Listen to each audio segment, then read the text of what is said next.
Close your eyes for a moment and imagine a world untouched by hurry, where nature whispers its own story.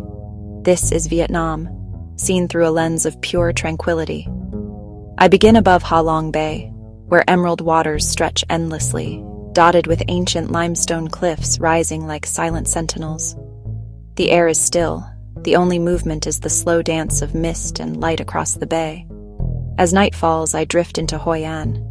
The streets glow softly, bathed in the gentle light of countless lanterns. There's no rush, no footsteps, just the quiet shimmer of color reflecting on calm canals. With sunrise, I find myself in Sapa. The rice terraces unfold in layers of green, catching the first golden rays. Floating boats drift lazily, their vibrant hues mirrored in the water.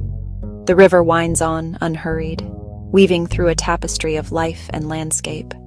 And as day fades, I watch the sun dip behind distant mountains. The sky glows with soft pastels, and the world seems to exhale. In these quiet moments, Vietnam reveals its true beauty, untouched, serene, and deeply inspiring. Sometimes the most powerful stories are told in silence. Here, in the heart of Vietnam, nature speaks for itself. If you enjoyed this journey, subscribe for more adventures.